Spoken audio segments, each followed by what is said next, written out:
Hello. Uh, can you guys hear me?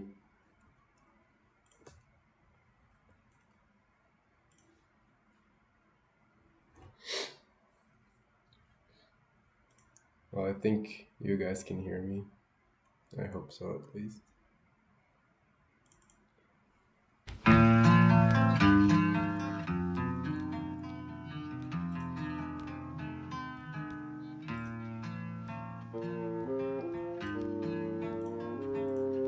So, hey everyone.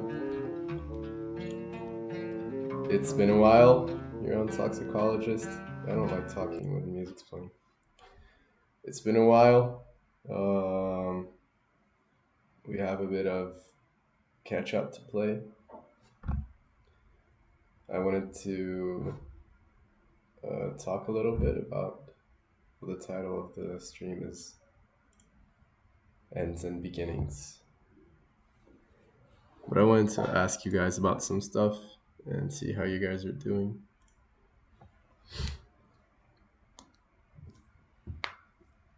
And well, I don't know. I don't really recognize that many. I only recognize Jose Martinez. I know he's been watching this channel for a long time. I don't really recognize that many other people. But if you guys want to ask some questions or just talk and whatever, feel free. I'll answer whatever I can answer.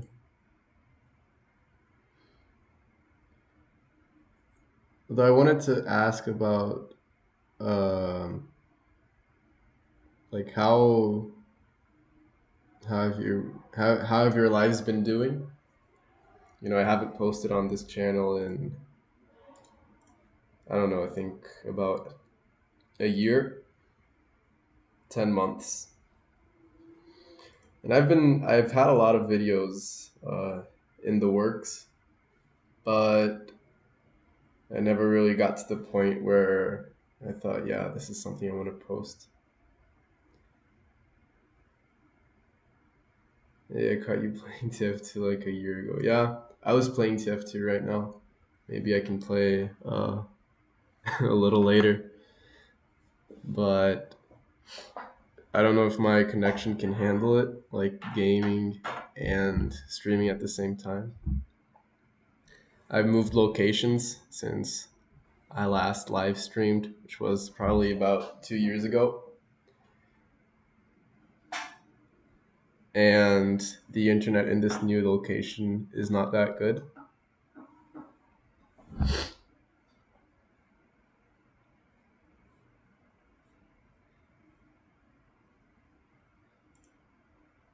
But yeah,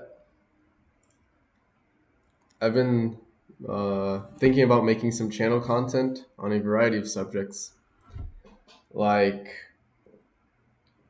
well, a few books that I thought were interesting. Um Some of these you guys have probably already heard of, maybe. Prometheus Rising is a great book, and it sort of inspired a lot of stuff from me. Not really from this channel, probably, but reading it is really a game changer. You probably recognize this book from, you know, if you've ever been on X and those, you know, recommended X reading threads. This book is always at the top of the page or at the top of the picture. You know, there's those green pill charts. There's Prometheus Rising at the top as well. And that's for good reason. This book sort of deconstructs the mind in a good sense, not in a, you know, nihilism or, I don't know, like acid sort of sense. Like acid in the, not as in the hallucinogenic drug, acid as in that which dissolves, but in the sense of showing you your weaknesses and showing you how you can improve upon them. And for that reason, it's really valuable, at least to me.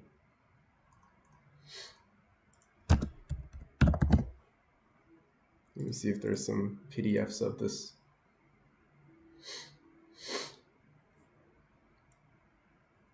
But it's so I did a whole like 30-minute script on this book, or on the first one or two chapters, I think. But and I even recorded it, but I never really got to uploading it. Found the quarter yet. And I'm happy to see that some people know about it. But yeah, it's probably really popular on X. And this book is really important because it analyzes everything, and it doesn't have, the author has no specific viewpoint. So what I mean by that is that most people, well, everyone sort of has these sort of hidden viewpoints that they're sort of shilling for in whatever they talk about. So you have materialists who, make an assumption about reality. You have, I don't know, followers of specific religions who make assumptions. Well, everyone makes it. I don't mean to pick on anyone. Everyone makes basic assumptions about reality, but the problem with them is that we forget that they're assumptions about reality. And oh no, should I use a smaller bit rate? Well, I think the live stream is working fine. If it's freezing, please let me know. But everyone basically has, well, let me pick something else. Let's make a cooler dynamic here. Hold up.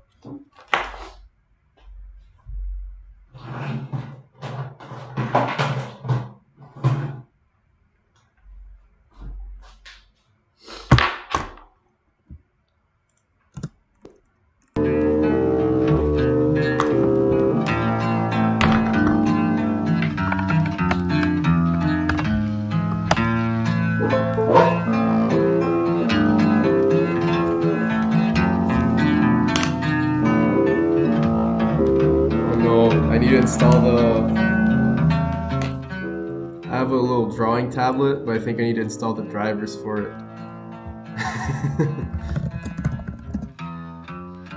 I hope I don't have to restart my computer. I think I will though.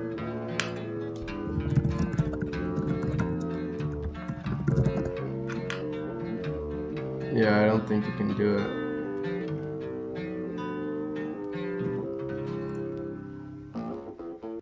Yeah, I don't know how I'm gonna talk about it. Well, I'll just do some drawings then. So you have experience, right?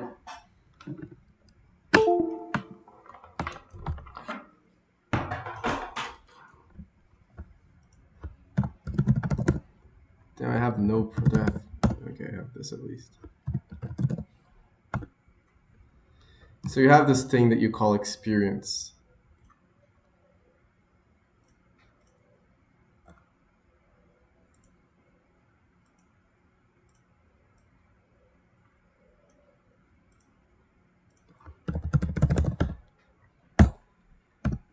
Now, experience, it comes in through your five sense organs or whatever, or not freezing. What the hell is in my ears right now? It comes in through the six senses, right? Seeing, hearing, smelling, tasting, feeling, and thinking is the sixth sense. It's thinking, and it's all one thing, right? But I'm gonna be drawing with my right hand, and I'm left-handed, so it's probably gonna come out really shitty. But you have these experiences, and when you really look at it deeply, there's no duality to it, right? It's just things happening, and there's no happening to her. There's, things just happen, and any self that you can create is still a happening. It's still an experience. So it's still phenomena. It's like this projector screen. You have the projector here. And you're sort of watching. And whatever happens here on the projector, like you can have thoughts, like you can see a person, that's an external thing. But you might think, wow, such a pretty person, right? So you might even think something. And you associate those things. This is other, and this is self. My thoughts are my thoughts, my perceptions are my perceptions, or whatever. Really, it's just one thing. Let me close my Steam. Really, it's just one thing. But in order to function in the world, we have to divide the world into two categories. So we have to get experience, which is one thing. Experience is non-dual. And we have to divide it into self and not self.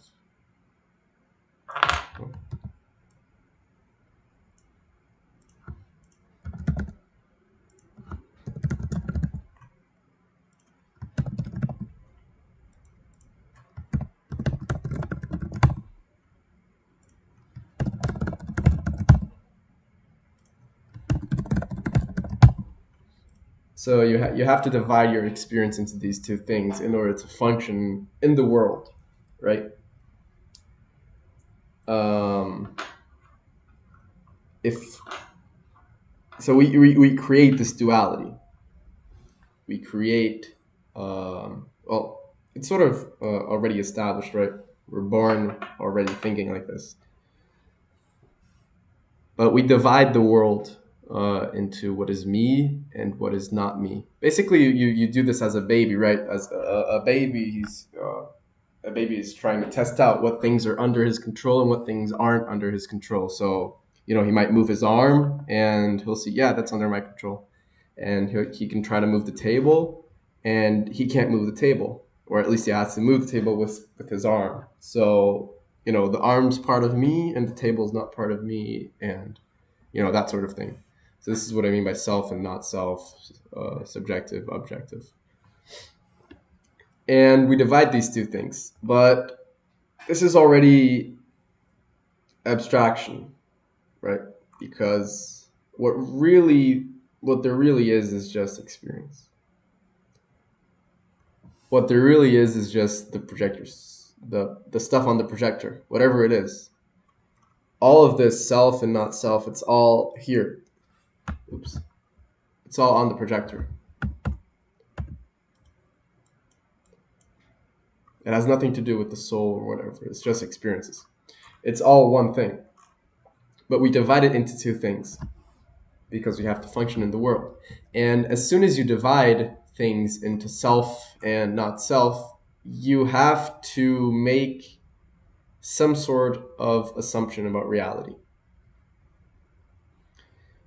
You have to create a theory about how self and the not self influence each other.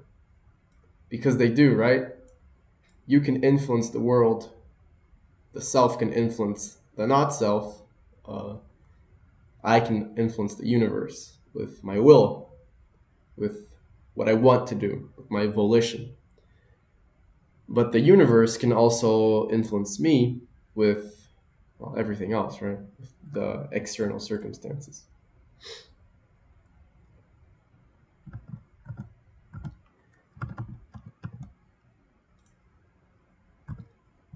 And we have to create a theory in our minds about how this is happening, how this works. How is this working? And you can see this happening in real time, right?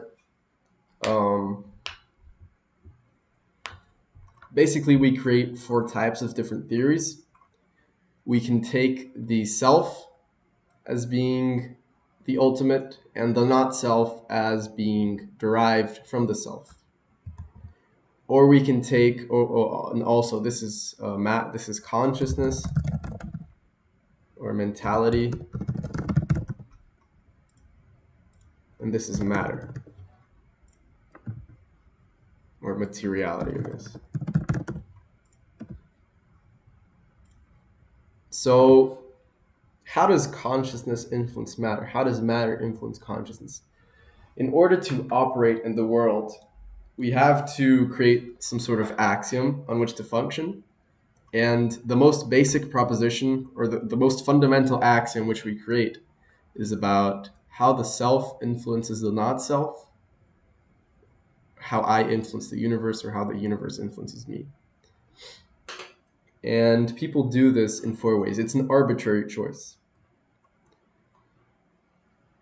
So you say, how did all of this come to be?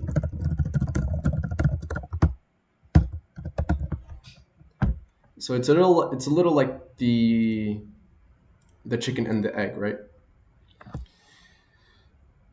Let me get a PNG of an egg and a PNG of a chicken. Not that kind of chicken. So you have the chicken,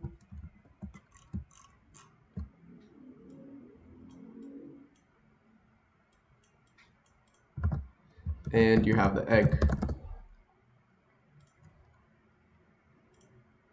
You get a transparent background, please. There you go. Oh Jesus, it's a huge egg.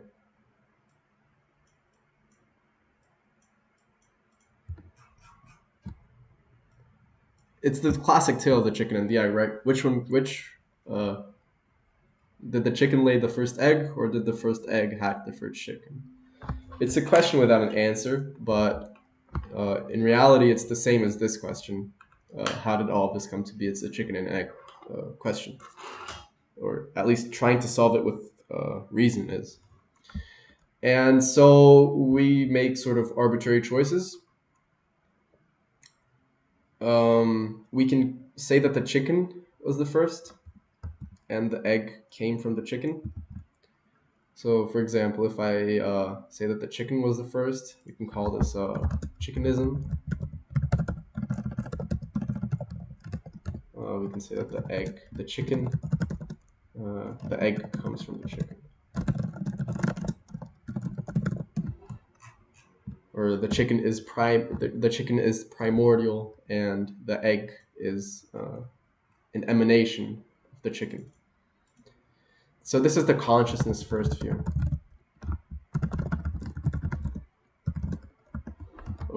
Oh no, what did I do?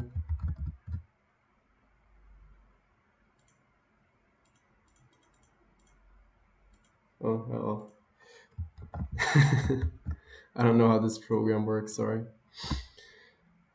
So you can say that consciousness came first, and that matter is derived from consciousness, or matter is pure. This is the Neoplatonist Gnostic sort of view, that consciousness is primordial, and matter is an emanation of consciousness. It's a lower form of consciousness. Higher consciousness doesn't need matter, but matter does need consciousness. There is no matter, there is no materiality, there is no objective without the subjective. And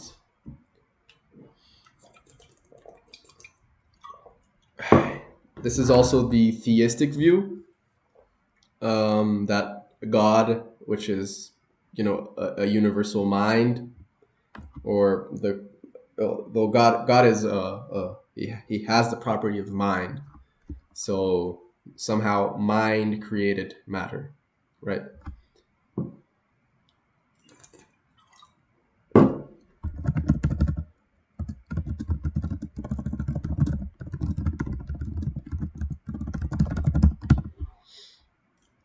So this is the view that a complex system, which is consciousness, well, at least the mind is complex, created the simpler components of reality, which is matter. This runs into various problems, of course, because various contradictions. For example, if consciousness created matter, then why is consciousness seemingly bound by matter? And you can do all sorts of logical thinking to get yourself out of these problems, but there do arise contradictions from this sort of reasoning. The second,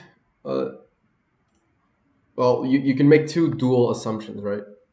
You can either say that mind creates matter, or you can say that matter creates consciousness.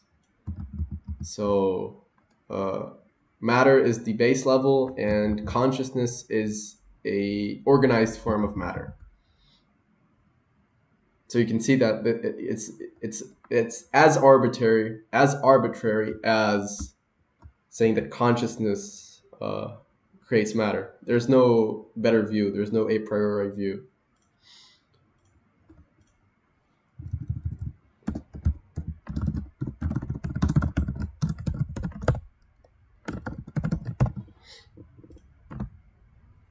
So you might say that that matter is primordial. The universe is made of matter and not of consciousness. But matter can organize itself in a few different ways, and that creates consciousness. So consciousness is an epiphenomenon of matter, as opposed to in the first view where matter is an epiphenomenon of consciousness.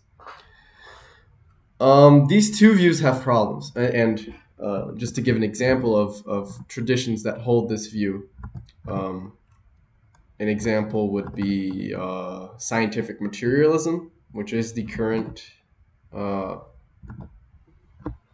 in vogue view, I think. Or just the Greek naturalists, for example, also held this view.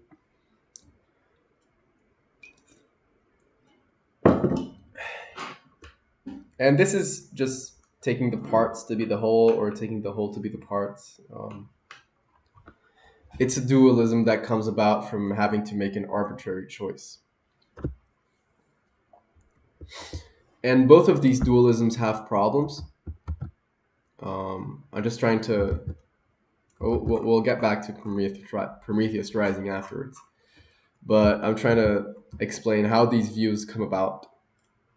We have experience in our consciousness, in our minds, and we can, from the experience, which is this part over here, not the observer, but this, we create consciousness or mentality, or we abstract consciousness and matter, or self and not self.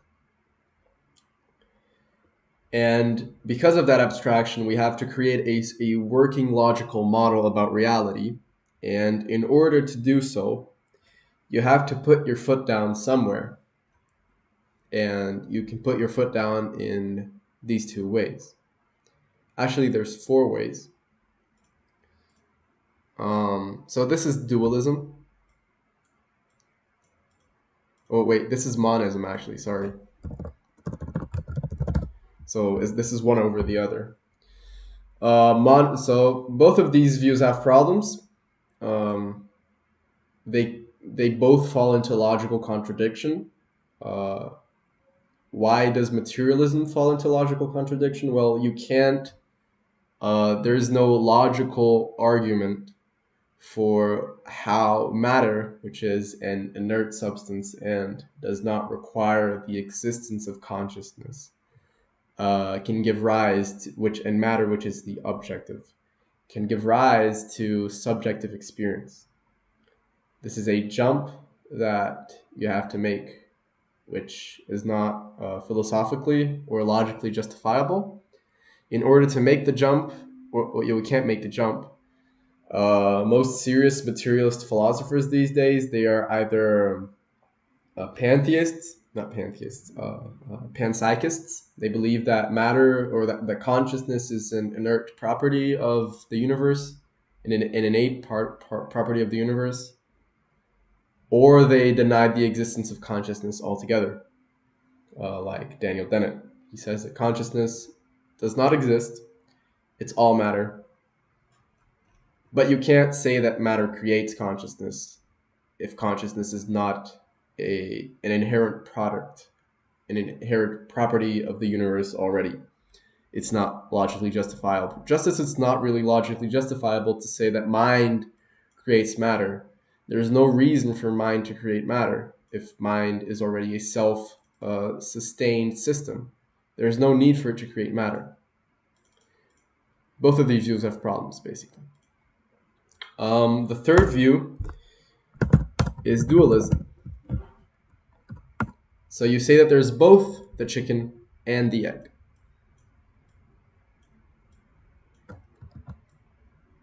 So the classic, and they're separate things, but they somehow influence each other. Somehow, we're not really sure how, but they do, I promise. So this is the classic view of Descartes, right? Descartes thought that, or the view of mind-body dualism, which asserts that there's a person,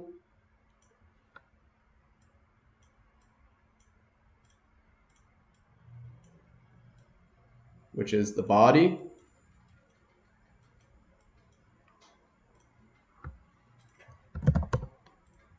and somewhere here in his mind, here in his or her brain, there is a gland called the pineal gland, where, I don't know how the pineal gland looks. I think it looks a little bit like this. This is the seat of the soul.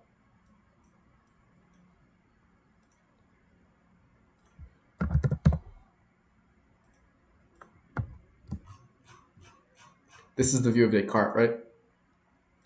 If anyone's not familiar with this. I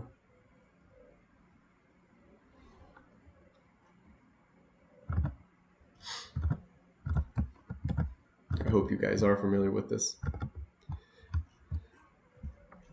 This is a view of Descartes, and Christianity basically is dualist.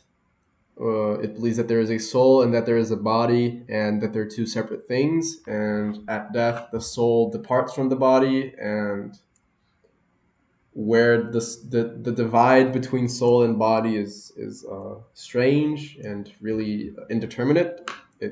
You really create it as you speak. You can't define the divide between soul and body.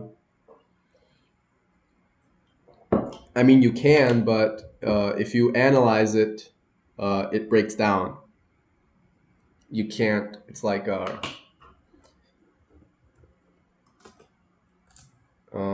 don't know. It's like a fake wall, right? If you just walk into it, it breaks down.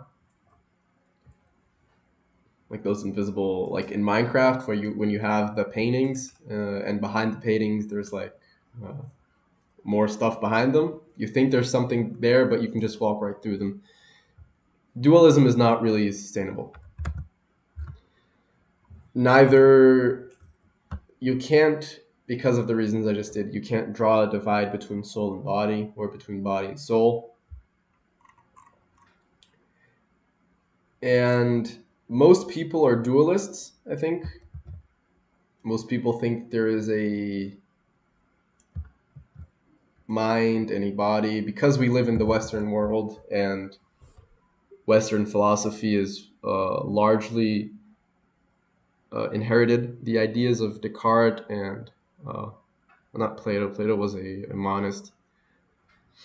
But Christianity, Judaism, they're all dualists. At least mainstream Christianity, right? Not Gnosticism or mysticism, Christian mysticism. These views are not sustainable, but these are the views that most people hold. The fourth alternative is non-duality, or non-dualism.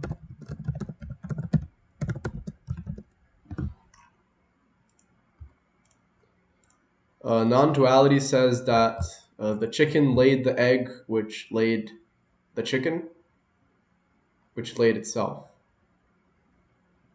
And the egg gave birth to the chicken that laid the egg. So it's paradox, basically. Non-duality is a paradox. Paradox.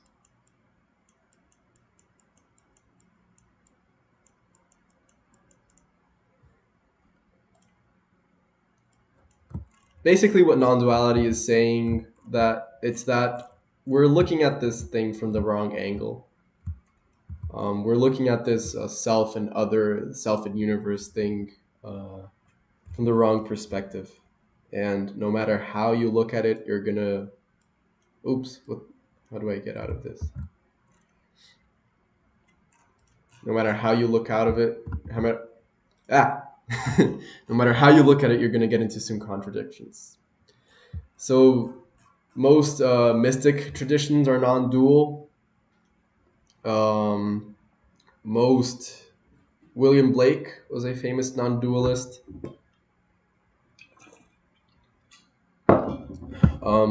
Buddhism is non-dual. And non-dual doesn't mean non-duality Advaita Vedanta, the specific Hindu sect. It means not dividing the world between self and not self. So in Buddhism says that everything is not self, which means that basically what they're saying is this divide is nonsense because you're excluding this. So what does it mean to have a division in the first place? Hinduism and most of the Western mystics will say that everything is God, everything is the big self. So they'll exclude the objective in favor of the subjective.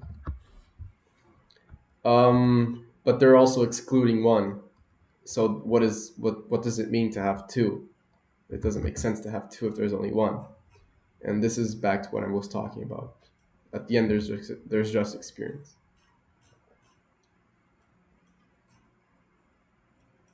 But everyone has one of these four views about reality. If you don't, you're lying. You can't function in the world without a view. If you guys have the ability to see your own views, let me know. I want to ask you guys what view you guys think you hold. Is it chickenism, eggism, or dualism, or non-duality? And in the sense of, is it materialism, which is number 2, materialism? Is it Gnosticism or Platonism or New Age as well? New Age is very mind over matter, law of attraction, your mind, your consciousness creates reality. Dualism, which is the soul is the observer and the mind and the body is everything else. The soul is pure, the body is impure. Let me see if I can find a PDF of William Blake's The Marriage of Heaven and Hell. Because there's a poem where he talks about this.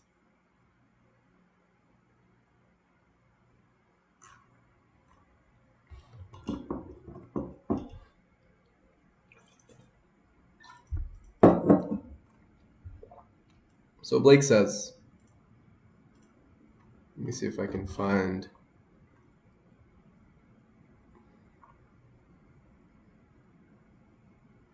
I don't know what music to put in the background, really.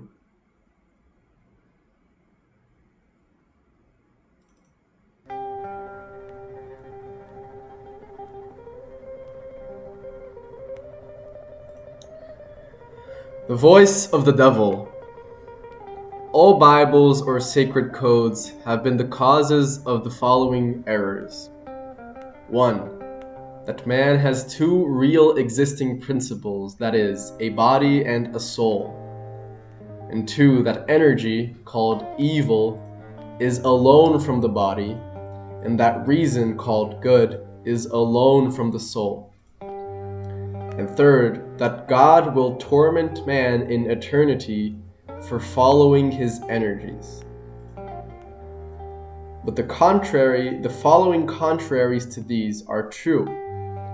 1. Man has no body distinct from his soul, for that called body is a portion of the soul discerned by the five senses, the chief inlets of soul in this age. 2. Energy is the only life and is from the body, and reason is the bound or outward circumference of energy. And third, energy is eternal delight. Those who restrain desire do so because theirs is weak enough to be restrained, and the restrainer or reason usurps its place and governs the unwilling. And being restrained, it by degrees becomes passive, till it is only the shadow of desire. This is not very appropriate music. But he's talking about how dualism is BS. He's saying dualism is poo-poo. And it has enslaved humanity. I'm sorry if there's any Christians or anything in the watching. I don't mean to attack any creed specifically. This can apply just as well to most philosophies, at least Western philosophies, who believe that reason is the ultimate good and energy is the ultimate bad. And of course,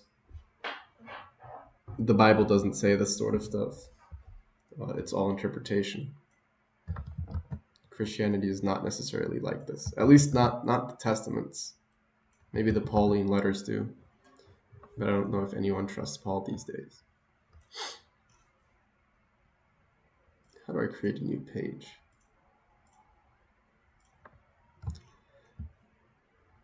So back to Prometheus Rising. So I was talking about this because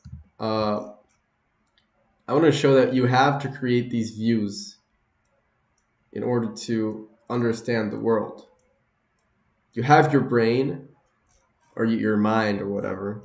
It has to interpret information from the world. You have your eyes, you're viewing stuff, and this gets sent up into a wire in your brain. This is the materialist conception of it, right? You can just as well imagine that it's being it's sensory input sent from the mind and then beamed up to the soul in the hologram or whatever. It doesn't really matter. It's just a convenient model to use. And the mind or the brain has to interpret this. You have to write a story about the world. You have to interpret how things happened. The alternative is chaos.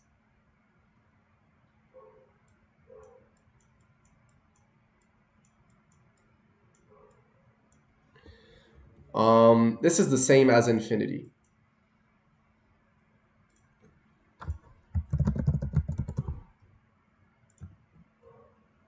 Which is the same as God. They're two sides of the same coin. Infinity equals chaos, and chaos equals infinity. And these three equal God. Our minds are not prepared to see God. If they were, then we'd already be enlightened already. We'd all be enlightened already. We're not. Why? Because we receive chaos, we perceive the infinite sense perceptions through our senses, and we turn them into finite things. We interpret them, and we create a story out of them.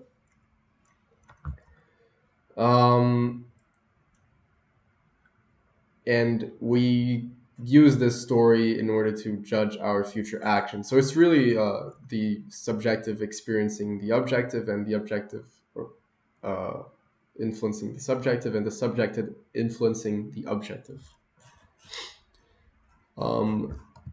The interface between these two is called the paradigm. This is the interface, the medium, I guess you could say. For those familiar with Pythagorean numerology, it's the 2. The 1 is this, the 2 is this, and the 3rd is the medium, right? So the 3rd is the paradigm.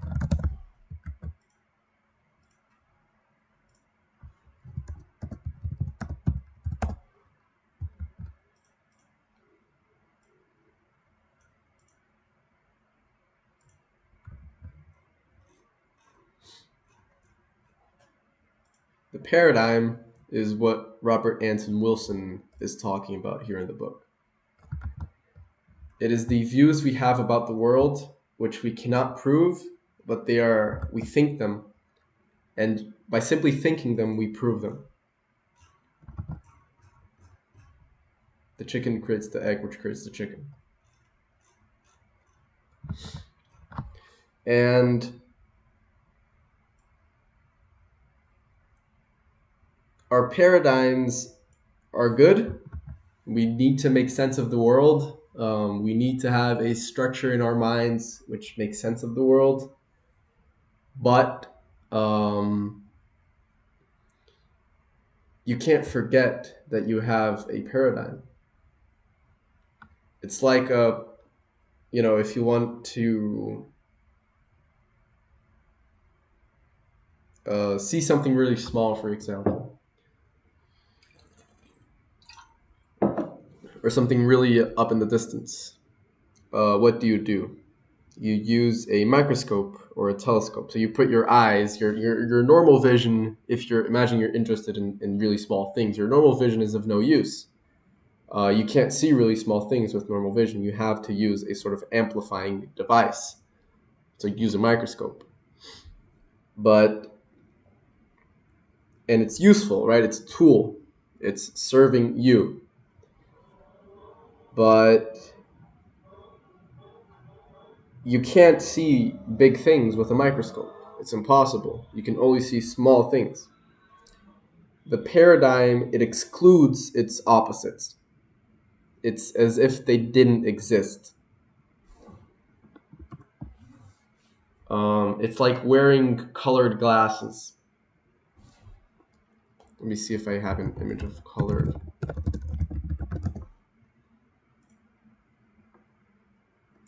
So if you wear, for example, red glasses, everything's going to look more red.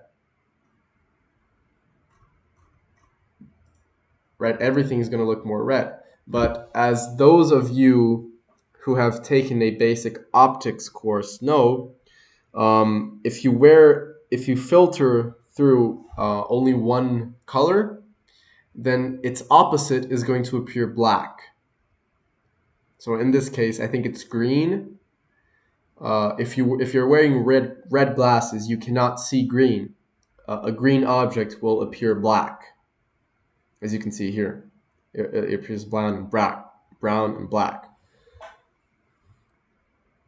This is what the paradigm does. It allows you to see more clearly the object that you want to see clearly. So, for example, it will amplify the red, but it will block out the opposing things. You'll just ignore them or just filter them out.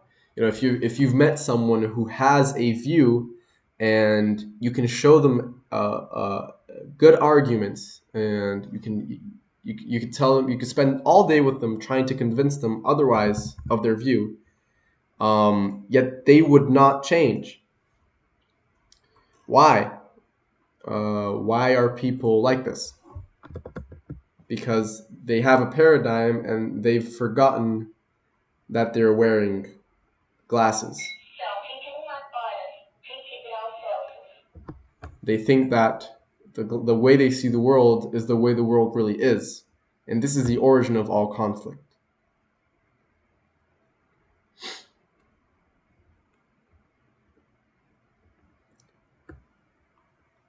Prometheus Rising, its job is to show you where your paradigms are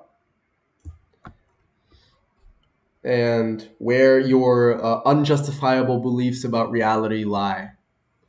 and show you how they're arbitrary and just conditioned by the way you were raised or by your past life or whatever. Well, it depends on how you believe. It can be either conditioned by genes or by past lives or by the way you were raised. It doesn't matter.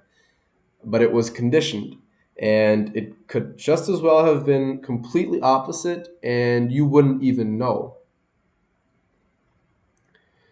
The most interesting are the first few circuits. I'm going to try to talk about them today.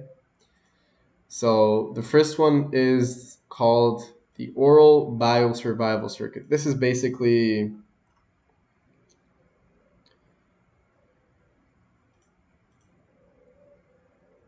what he says here. Any multicellular organism must, if it is to survive, contain a hardwired biosurvival circuit, which very simply programs an either or choice.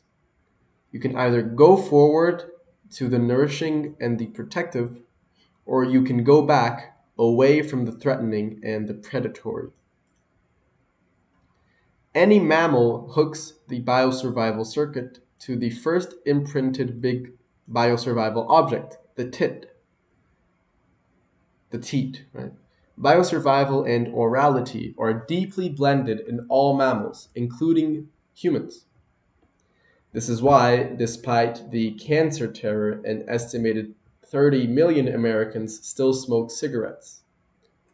Others chew gum, bite their fingernails, gnaw their knuckles, scrunch pencil stubs, eat more than they can knead. Some chew their lips, gobble tranks and uppers, even munch their mustaches. What goes on in the bedroom is known to the Kinsey Institute and anyone who has seen a porn film. So how important is this oral imprinting? We read of a baby giraffe, this actually happened, a baby giraffe whose mother was accidentally killed by a jeep immediately after birth. The neonate, following hardwired genetic programs, imprinted the first object that roughly fit the giraffe archetype. So it imprinted the jeep itself. He followed the machine around, vocalized to it, attempted to suckle from it, and when adult, tried to mate with it. And similarly, a gosling who sees a ping pong ball instead of a female goose when is very young, he will try to sexually mount ping pong balls for his entire life.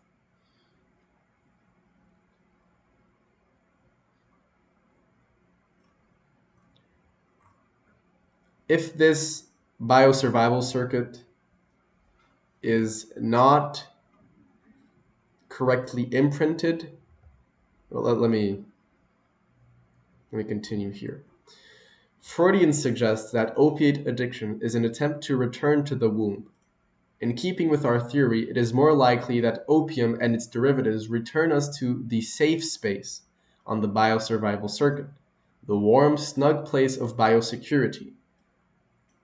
Opiates they do trigger neurotransmitters which are characteristic of breastfeeding. In summary, the biosurvival circuit is DNA programmed to seek a comfort safety zone around a mothering organism. If a mother isn't present, the closest substitute in the environment will be imprinted. The wiring of the circuit, okay, this is jargon theory. No, this is actually important. The wiring of the circuit in primitive form occurred in the first organisms between 3 and 4 billion years ago. And in the modern human, this structure remains in the brainstem and the autonomic or involuntary nervous system, where it is interconnected with the endocrine and other life support systems. This is why disturbances on the circuit act all over the body all at once, and they generally take the form of physical symptoms rather than mental symptoms, and they usually get you referred to the MD instead of the psychiatrist. It must be stressed. So what is he talking about? If you've had a bad experience when very young, and I mean very young, this will influence your entire life. A, about 85% of the US population has one or more symptoms that you can call bad first circuit imprinting. What does this mean? So in nature, you can either advance, you can either be in a safe space, or you can be in a hostile space. You can retreat.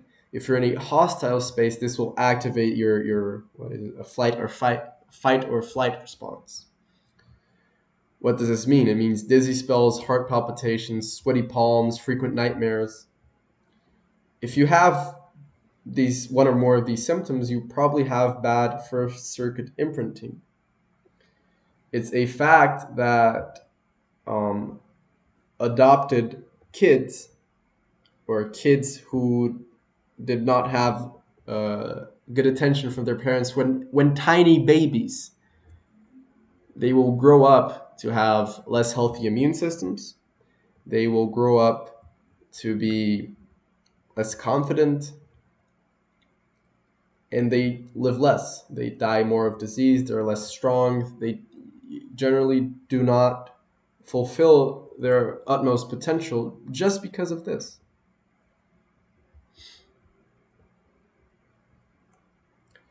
This means that 85 out of the next 100 people you meet should be regarded more or less as the walking wounded.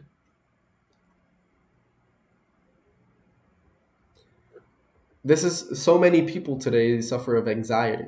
Anxiety is bad first circuit imprinting. You think you're in a hostile environment, so it creates the fight or flight response. The circuit is mechanical. It's unconscious and it acts in the very basis of your mind. So in order, you can reprint, you can recondition through more superficial practices um, your conscious reactions to things. But it's very hard to influence your unconscious reactions. Like if you hear a sound of an insect, most people will jump instantly out of fear. Or if you're walking, you hear a dog barking right next to you, you'll jump. And this is automatic.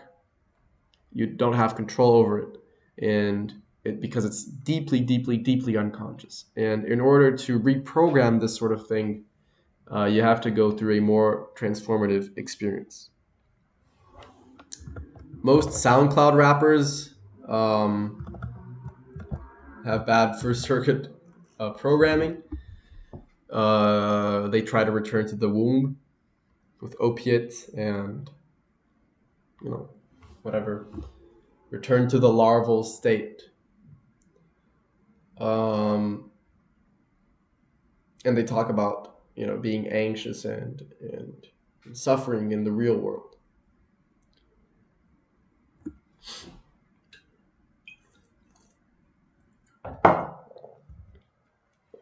I mean, most people in general suffer from this.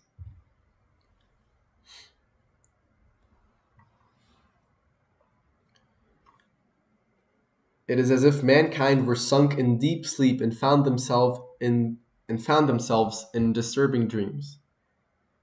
Either there is a place to which they are fleeing, or they are involved in striking blows, or they are receiving blows themselves. Sometimes it is as if people were murdering them, or they themselves are killing their neighbors. This is from the Gospel of Truth, a first century Christian text.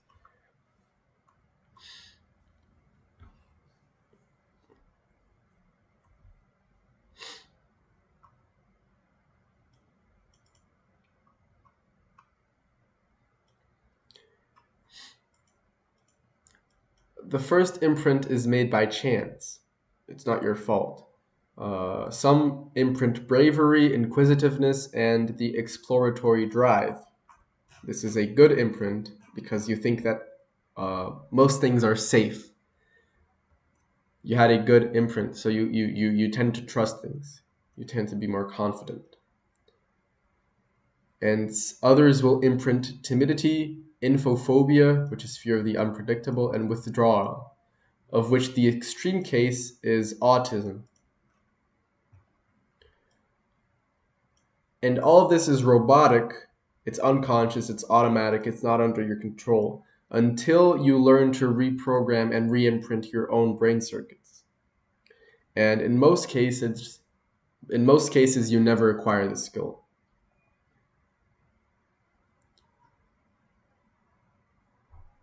I just found myself doing it. Oh, it all goes by in a flash, on mechanical autopilot in zero time, because it's unconscious.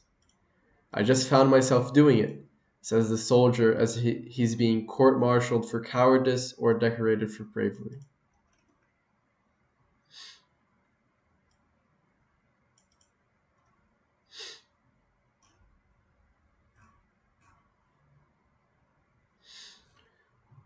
In a traditional society, belonging to the tribe was what we would call biosecurity, and exile was terror.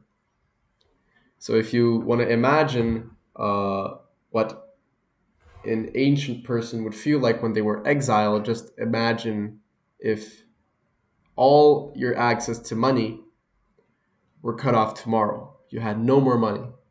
That's what they would feel. You feel terror at not being to guarantee your own basic needs, your own safe space, right? Your own home, your own food, and ultimately your own survival. This tribal, sort of communistic, in the sense of communal, scheme of doing things was replaced by money ever since civilization began, and this is a great problem.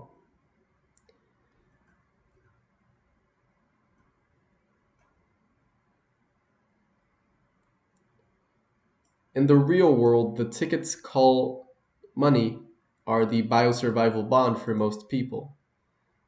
Anti Semitism is a complex aberration of many facets and causes, but in its classic form, the Jewish bankers' conspiracy, it simply holds that a hostile gene pool. What does this mean? It's tribe that isn't our tribe. It's hostile. Controls the tickets for biosecurity.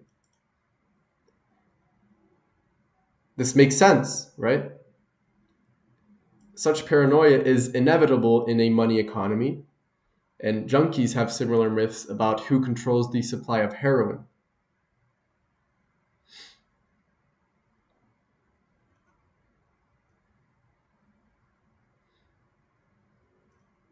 C.H. Douglas, the engineer and economist, once made up a chart which he showed to the Macmillan Commission in 1932 when they were discussing money and credit regulation. The chart graphed the rise and fall of interest rates from the defeat of Napoleon in 1812 to the date the Commission met in 1932, and on the same scale, the rise and fall of the suicide rate in that 120-year period. The two curves were virtually identical. Every time the interest rate went up, so did the suicide rate. And when interest went down, so did suicide. This can hardly be coincidence.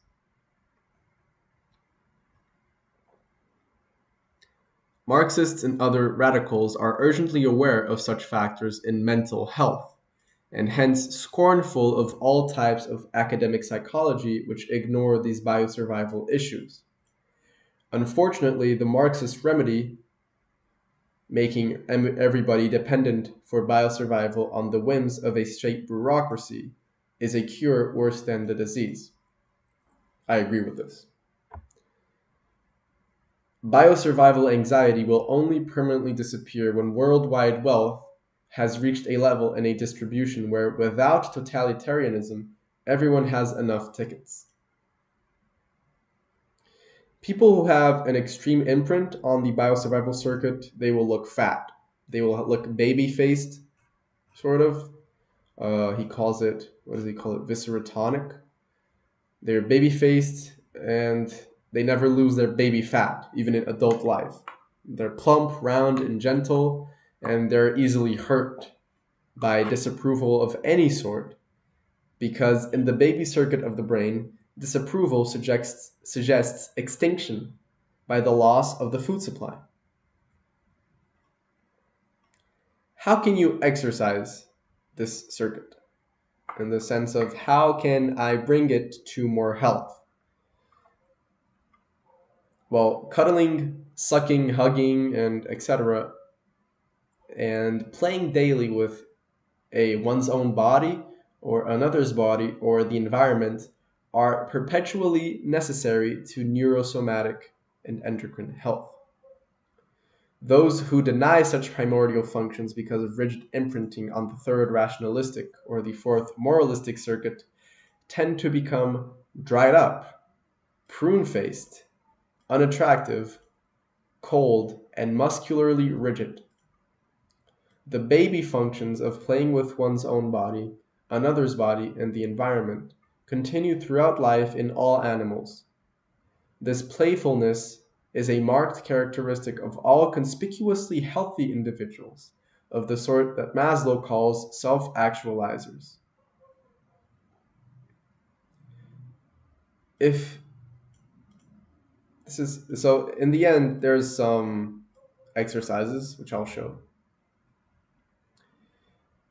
If this initial imprint is negative, so if you've had a negative imprint very, very, very, very, very early in your life, and if the universe, this will create an unconscious base model for your brain or your mind, where the universe in general and other humans are imprinted as dangerous, hostile, and frightening, then you will prove this throughout your life, and you will adjust all your perceptions to fit this map. This is your paradigm. This is your rose-colored glasses. You'll see everything in this view. This is what is known as the injustice collector syndrome. I'm back. I'm just gonna eat a banana.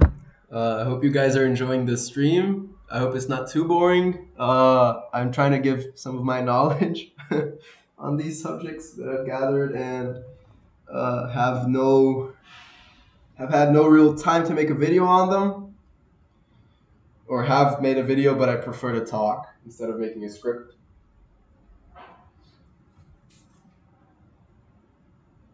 I've heard that in the United States, some people are afraid of eating bananas because they look like penises. This is bad first circuit imprinting.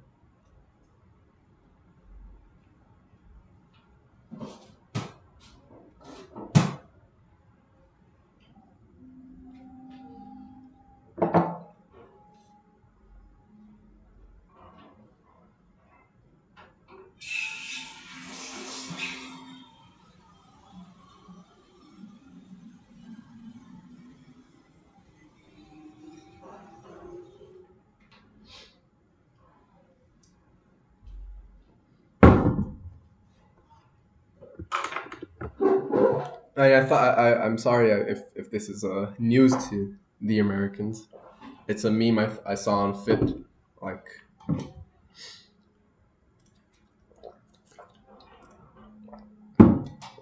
maybe like I don't know, like a few months ago. It was like this Reddit. I don't know if it was Reddit or TikTok or something. Of a guy, a Zoomer, saying he was embarrassed to eat bananas in public because they looked like penises. So you can judge Zoomers for what. Well, I'm a Zoomer myself, so please judge kindly.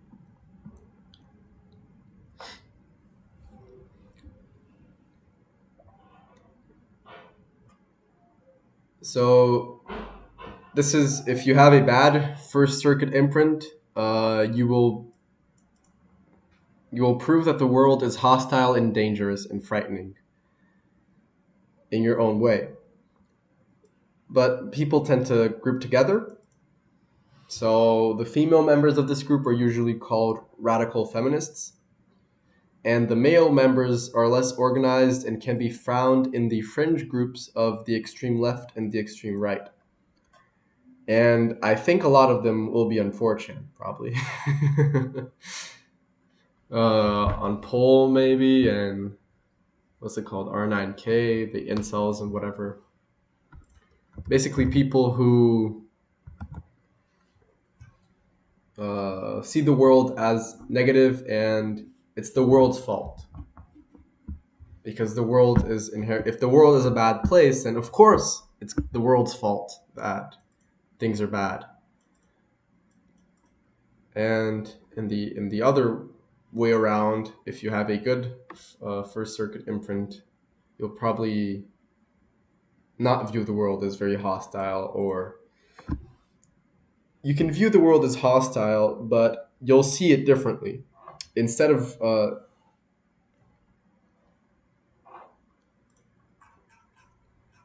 you'll see that the self can greatly influence the not self, and not that the self is this tiny thing and the not self this huge thing. You'll see that they're both equally big, or maybe even this one is bigger than this one. Magic.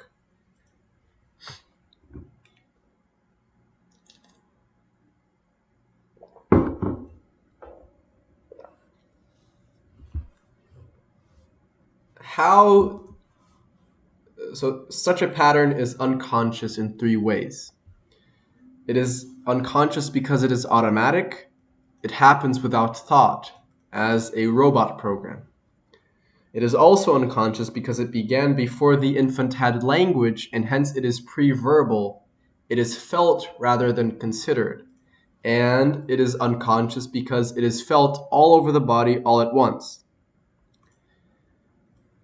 It is characterized, or it can be characterized, by a respiratory block, first noted by Wilhelm Reich, which is a chronic muscular armoring that prevents proper relaxed breathing. You can tell when a person is uptight. You can tell when a person is not relaxed. Most people live like this chronically. They interpret their environment as being chronically hostile, and they cannot relax. This is not their fault, but it is a fact. How is somebody going to think rationally and make good choices when they think the environment is hostile, when they are flooded with anxiety? This is why people will so easily give up their freedom to an authority who can promise safety, who can promise biosurvival tickets, who can promise their biosurvival, right, of the subjects. Freedom is not an ultimate good. In a sense it is, but it's not ultimate in that it's always good. People will readily give up their freedom for biosecurity. This is a fact. Two sides of the same coin.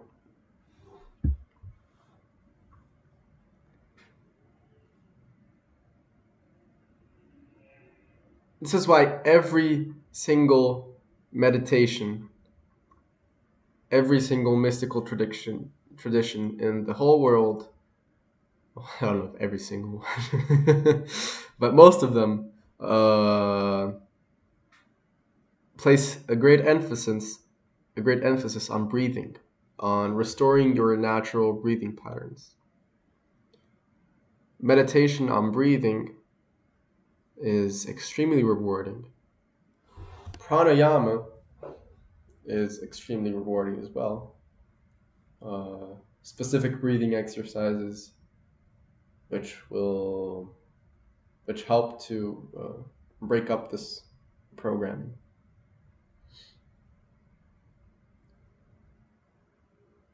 This is of more than just psychological importance. Every study of the psychosomatic aspects of cancer and asthma, for instance, finds this pattern of chronic muscular contraction. This chronic muscular contraction is subjectively felt as anxiety. Your body is a two-way system. you can have your brain or your mind believe that you are anxious, and it will send signals to your body to make you tense up. You'll run around all crazy and get sweaty. You'll get sweaty in your armpits or whatever, sweaty palms, sweaty feet. You'll get red. It doesn't really matter, but you'll get tense. Your muscles will get tight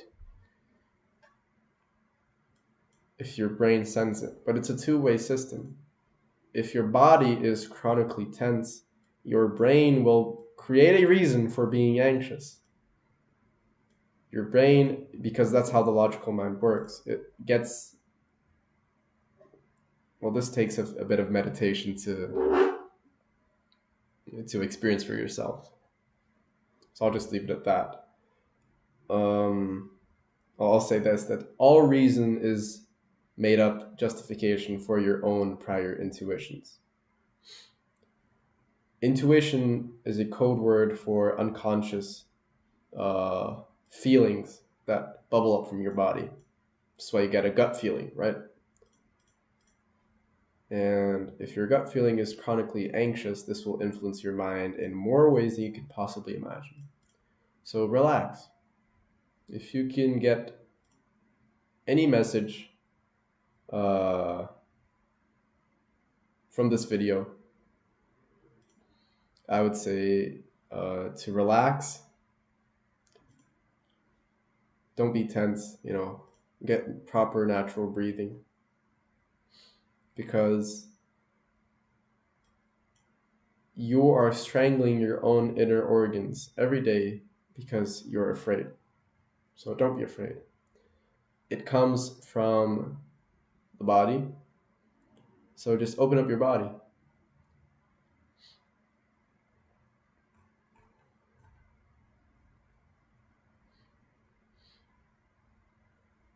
So this is what I was talking about in the beginning. This anthropologist, Ashley Montagu, whatever, has collected numerous statistics on children who were deprived of maternal love at the crucial point of imprint vulnerability in infancy. So they might be adopted children, for instance. This is not to say, to poop on adopted children. It's obviously not their fault. It's to poop on the parents, at least. But these children, they die younger than the national average. They're sicklier all their lives, and they even grow up to be several inches shorter than the average adult height for their sex.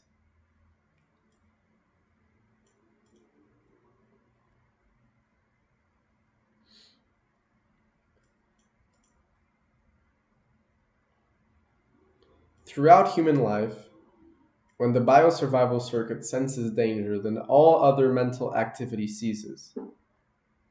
This means that all other higher thinking will shut down until the biosurvival problem is solved, either realistically or symbolically.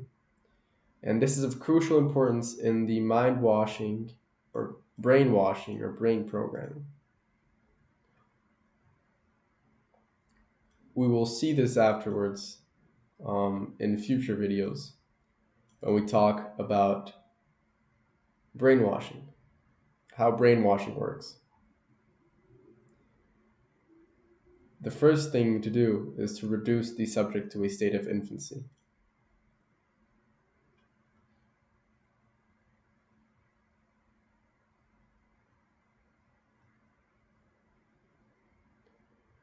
Exercises. So, what can we do to be happy babies?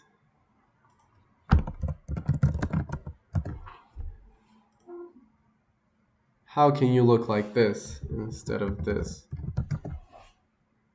Sad baby.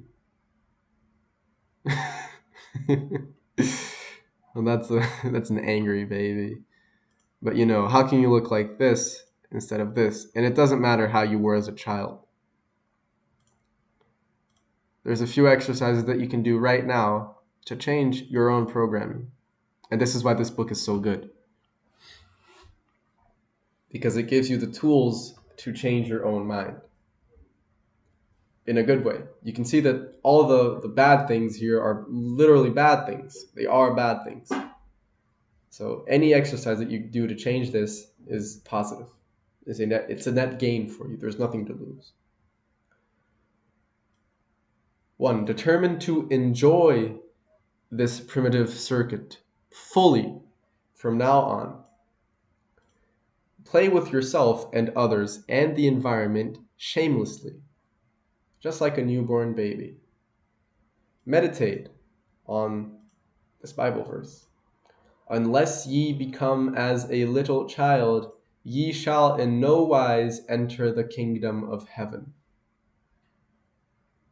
Until you have no shame in being naked. Never mind your diet. You will reach the optimum weight for your height when your brain is operating properly. Enjoy one really sweet and gooey dessert every week. Diabetics, of course, should buy this goodie in the non-sugar section. 3. Get high on marijuana if this is permissible to your superego, or on ginseng, which is legal everywhere and recommended by many holistic physicians, and then go to a health spa. Enjoy a good swim, a massage, or a sauna, and repeat every week, forever. 4. Take a course on Kung Fu or Karate for at least 3 months, and then reread this whole chapter. You will be surprised at how much more every sentence will mean. This is something I'm yet to do. I personally think this will help me a lot. I've never done martial arts, and I really wish I would. Let's see. Let's see if time will allow me to do some sort of course. 5. Oh, this is the fire breathing exercise of Tantric yoga. This is very interesting. You guys can read this afterwards. 6. Visit an aquarium and observe very closely. Try to see the biosurvival circuit of the fish brain in operation and recognize when and how that circuit in your own brain has operated throughout your life. And 7, if you don't have a baby, or if you haven't had one for many years, play with someone else's baby for an hour. Then reread this chapter.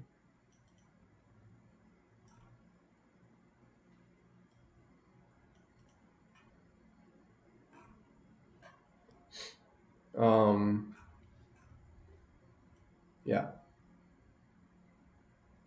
So here's the viscerotonic type 1 oral imprint. This is what they will tend to look like. Many people look like this. This is the, well, it's not even beta, right? It's just a new male. I don't know. I don't want to judge people. If you have an extreme imprint on the first circuit, then you'll be orally obsessed for the rest of your life. If you have an extreme type 2 circuit imprint, you'll look like a Chad in the stereotypical way, not in the good way. In the, girls won't like you probably way. And other men will hate you type of way because you look like a jerk. So this is a extreme type circuit 2 imprint. And we'll see that in the next video.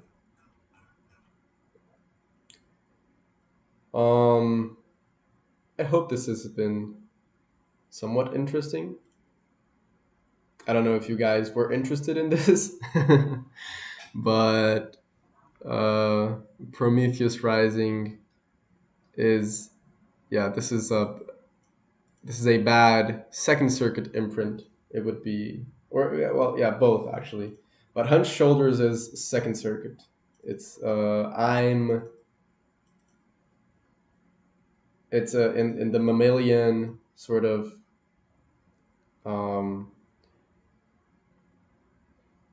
hierarchical way of seeing things. Like I'm a beta, you're the alpha.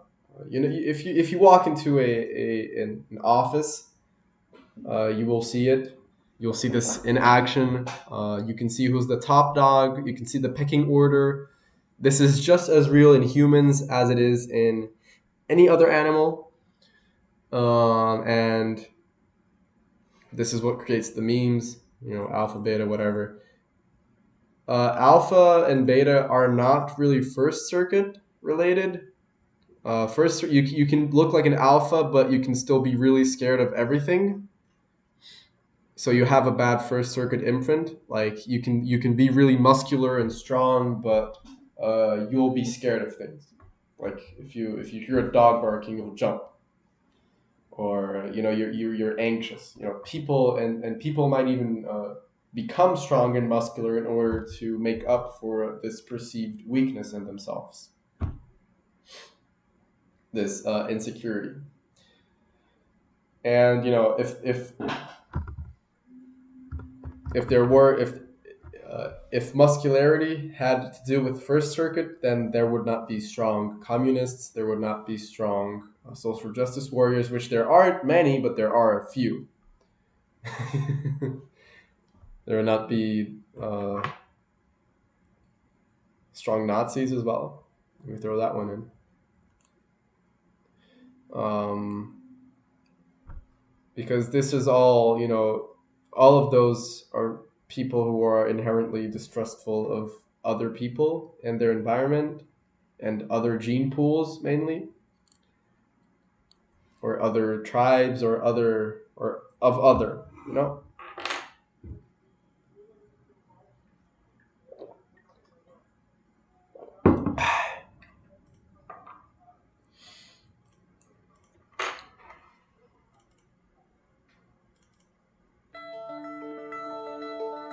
But yeah, that's it for Prometheus Rising for now.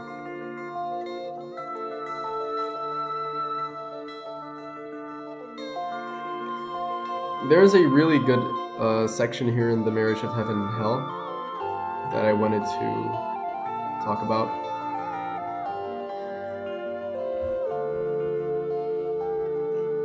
Let me see if it's here.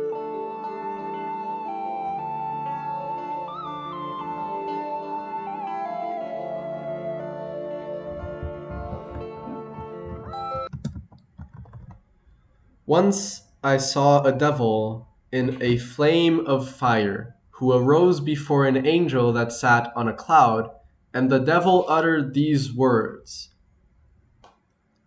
"The worship of God is honoring his gifts in other men, each according to his genius, and loving the greatest men best. Those who envy or calumniate great men hate God, for there is no other God." The angel, hearing this, became almost blue. But mastering himself, he grew yellow and at last white, pink and smiling, and then replied, "Thou idolater, is not God one? And is he not visible in Jesus Christ? And has not Jesus Christ given his sanction to the law of 10 commandments? And are not all other men fools, sinners, and nothings?" The devil answered, "Bray a fool in a mortar with wheat, yet shall not his folly be beaten out of him. If Jesus Christ is the greatest man, you ought to love him in the greatest degree.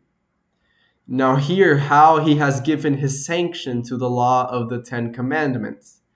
Did he not mock the Sabbath, and so mock the Sabbath's God? Murder those who were murdered because of him? Turn away from the woman taken in adultery. Steal the labor of others to support him. Bear false witness when he omitted making a defense before Pilate. Covet when he prayed for his disciples, and when he bid them shake off the dust of their feet against such as refused to lodge them. I tell you, no virtue can exist without breaking these 10 commandments. Jesus was all virtue and acted from impulse, not from rules. When he had so spoken, I beheld the angel, who stretched out his arms, embracing the flame of fire, and he was consumed, and arose as Elijah. So the angel went to the devil's side. He was convinced. Note, this angel, who has now become a devil, is my particular friend. We often read the Bible together in its infernal or diabolical sense, which the world shall have if they behave well.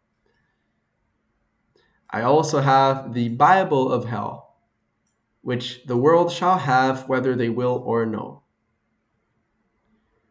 One law for the lion and the ox is oppression.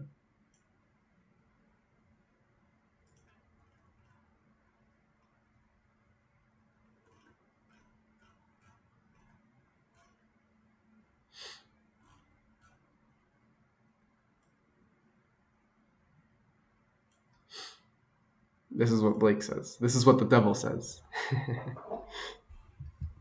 I love this book. It's really short and it's really good. There's also him talking to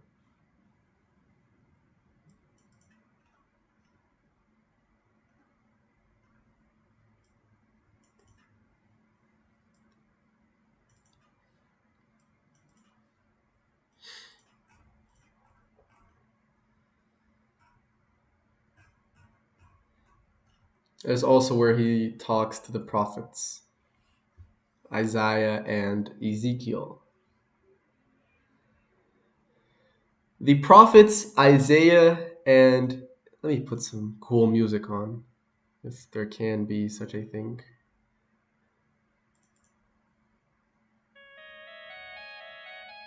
No.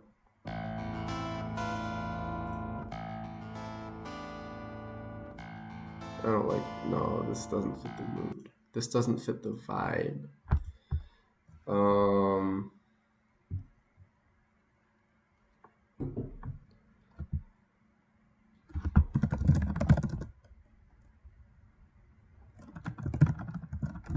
What's that classical song called? The Passion? This one. St. Matthew Passion.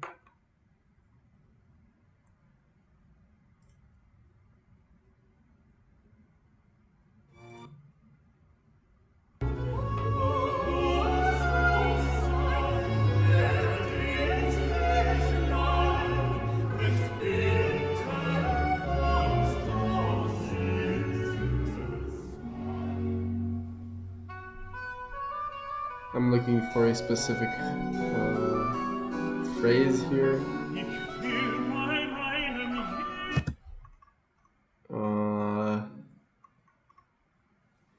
Oh Mensch, bewein dein große Sinn. Yeah, this is it.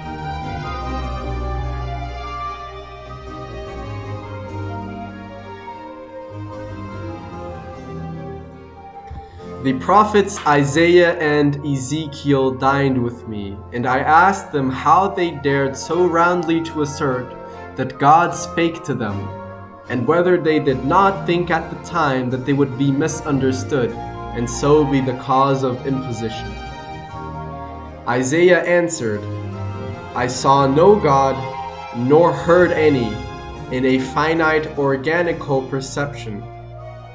But my senses discovered the infinite in everything, and as I was then persuaded and remain confirmed that the voice of honest indignation is the voice of God, I cared not for the consequences, but wrote.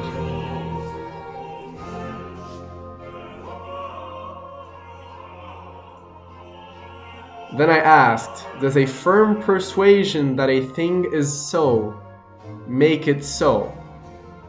He replied, all poets believe that it does, and in ages of imagination, this firm persuasion removed mountains. but many are not capable of a firm persuasion of anything. Then Ezekiel said, "The philosophy of the East taught the first principles of human perception. Some nations held one principle for the origin and some another. We of Israel taught that the poetic genius, as you now call it, was the first principle, and all the others merely derivative."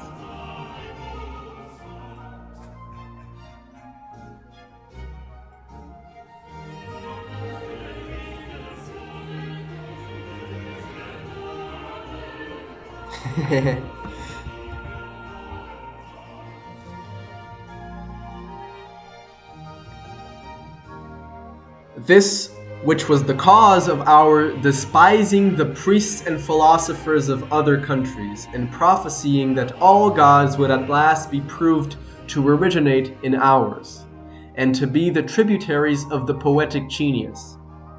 It was this that our great poet King David desired so fervently and invokes so pathetically, saying by this he conquers enemies and governs kingdoms.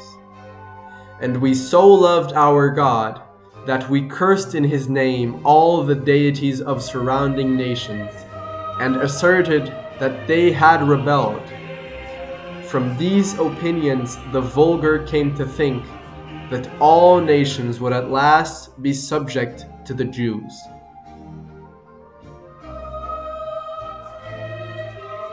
This, said he, like all firm persuasions, is come to pass.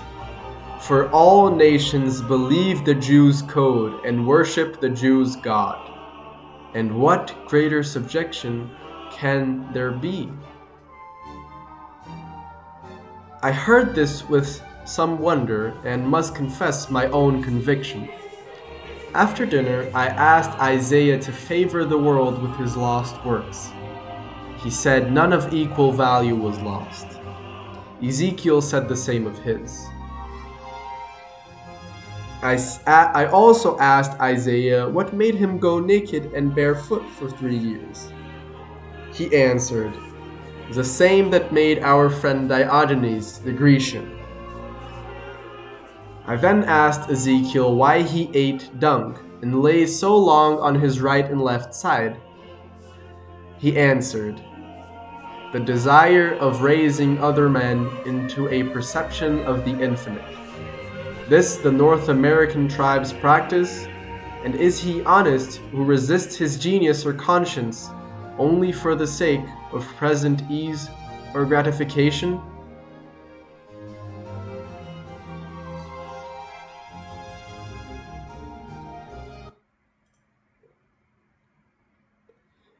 And is he honest who resists his genius or conscience only for the sake of present ease or gratification?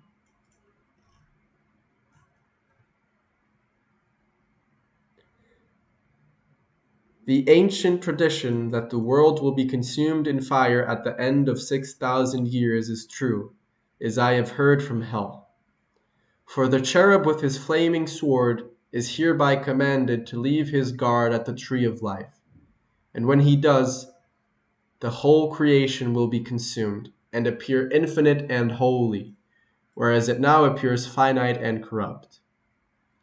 This will come to pass by an improvement of sensual enjoyment. This is the age we're living in. But first, the notion that man has a body distinct from his soul is to be expunged. This I shall do by printing in the infernal method, by corrosives which in hell are salutary and medicinal, melting apparent surfaces away, and displaying the infinite which was hid. If the doors of perception were cleansed, everything would appear to man as it is, infinite. For man has closed himself up, till he sees all things through narrow chinks of his cavern.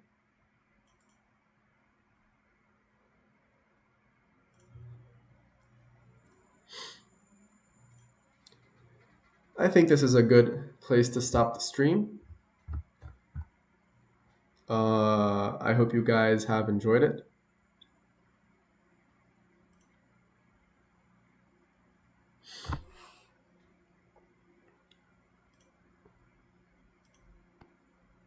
If anyone wants to say something else, let me know. Otherwise, I will end it here.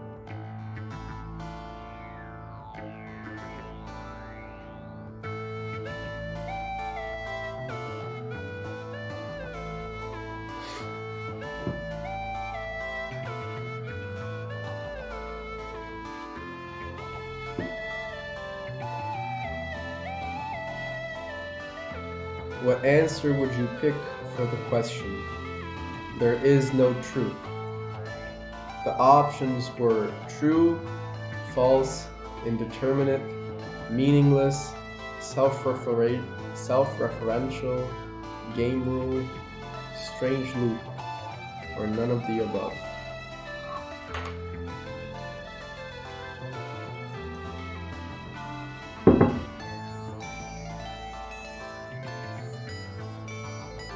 As a good Buddhist, I will pick none of the above.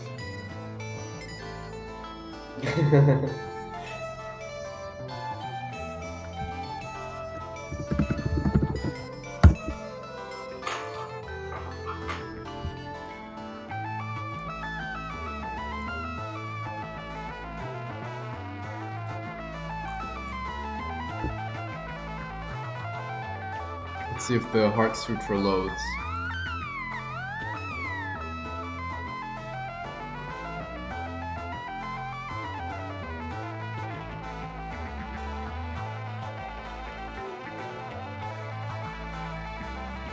Oh yeah, it's actually not what I wanted to say. But basically, everything is indeterminate. This is the true vision. There is no view. And that is a view in itself, because I have to communicate with you. And in order to communicate, I have to use words. And words, they create the illusion of concreteness. You can see this happening, for example, when people who have mental illnesses, as soon as many people, when they get diagnosed with a mental illness, they will latch on to that diagnosis and identify with it and see it as something solid. They will reify it. Words reify things. They reify our perceptions, which are fleeting. They are maya, they are illusion. But at the same time, they are God. Words blot out the infinite. They giving names to things. It's that old experiment where you get tribes of people who don't have words for specific colors, and they will not see that specific color.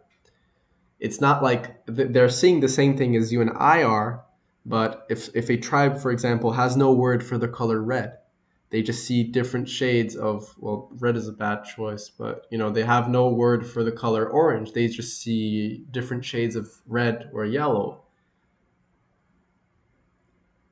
Giving something a name gives it concreteness, and this is an illusion in the ultimate sense, and it's what's blocking us from experiencing the infinite. Now, I'm not telling you to go ahead and remove all your ego structure, as in using psychedelics, because you're probably not prepared for it. So the first encounter with God, with chaos, is terrifying because it's an encounter with death. The individual self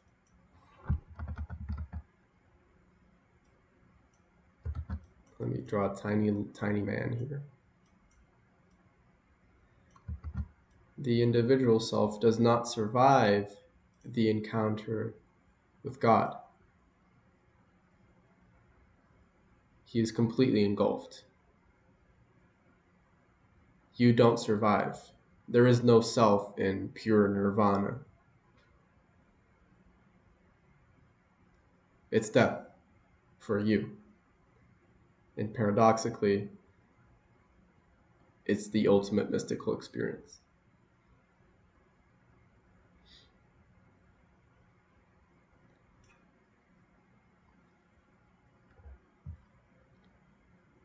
Does anyone else have any questions? So it's a way to translate things for people. You mean words?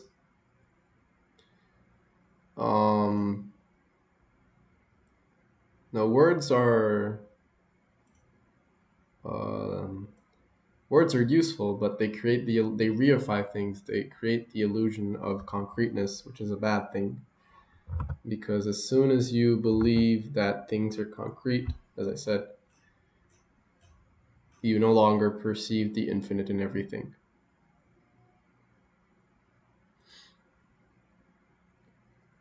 As Mr. Yellall says, words are a matter of convention. It's totally conventional. Everything we use to communicate is totally conventional. And they're useful, but don't take them too seriously. My advice is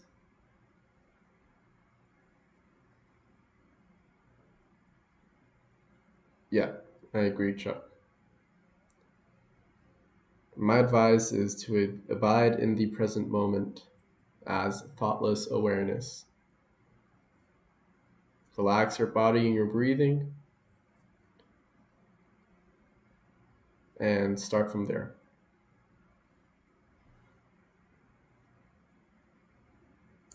No problem. I think I'm gonna leave the I'm gonna leave the replay listed so you guys can check out the video afterwards.